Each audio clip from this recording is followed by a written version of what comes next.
দীর্ঘদিন আটকে রাখার পর শর্ত সাপেক্ষে জল জীবন মিশন প্রকল্পের টাকা রাজ্যকে দেওয়ার সিদ্ধান্ত নিয়েছে কেন্দ্রীয় সরকার। এই প্রকল্পের রাজ্যগুলিকে স্কিম ভিত্তিক অর্থ দেওয়া হবে বলে ঠিক হয়েছে। কয়েকদিন আগে নতুন নিয়ম সম্পর্কে রাজ্যে লিখিতভাবে জানায় কেন্দ্র। সূত্রের খবর, সেই শর্ত মেনে নেওয়ার প্রস্তুতিও নিয়েছে নবান্ন। জলশক্তি মন্ত্রকের শর্তে বলা হয়েছে, প্রতিটি স্কিমের জন্য আলাদা আইডি নম্বর তৈরি করতে হবে। পাশাপাশি প্রতিটি স্কিমে আর্থিক সামঞ্জস্য বজায় রাখাও বাধ্যতামূলক করা হয়েছে। রাজ্য কতটা খরচ করেছে আর কেন্দ্রীয় বরাদ্দের মধ্যে কোনো অসামঞ্জস্য রয়েছে কিনা সেটাও খতিয়ে দেখা হবে, জলমন্ত্রক তেমনটাই জানিয়েছে। মঙ্গলবার নয়াদিল্লির এক উপাচার্যের বৈঠকে এই নিয়ম মানা বাধ্যতামূলক বলে স্পষ্ট জানিয়ে দেওয়া হয়েছে। তবে কেন্দ্রীয় সরকারের এই শর্ত সাপেক্ষে টাকা ছাড়ার আশ্বাসের পর কাজ শুরু করে দিয়েছে নবান্ন।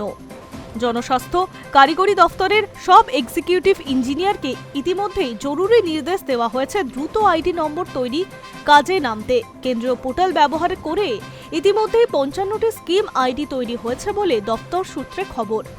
এর ফলে আগামী মাসেই কেন্দ্রীয় বরাদ্দ মেলার সম্ভাবনা আছে বলে ইঙ্গিত মিলেছে। তবে কেন্দ্রের এই আশ্বাসের সত্ত্বেও অর্থ পাওয়া নিয়ে সন্দিহান নবান্নের শীর্ষ কর্তাদের একাংশ।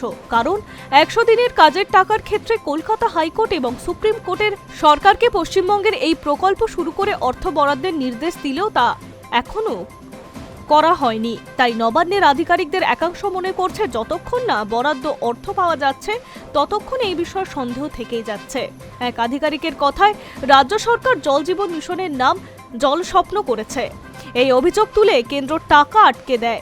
পরে দিল্লির বৈঠকে শর্ত সাপেক্ষে অর্থ ছাড়ার নির্দেশ দেওয়া হয়েছে। রাজ্য সেই শর্ত মানতে রাজি। Hi news network.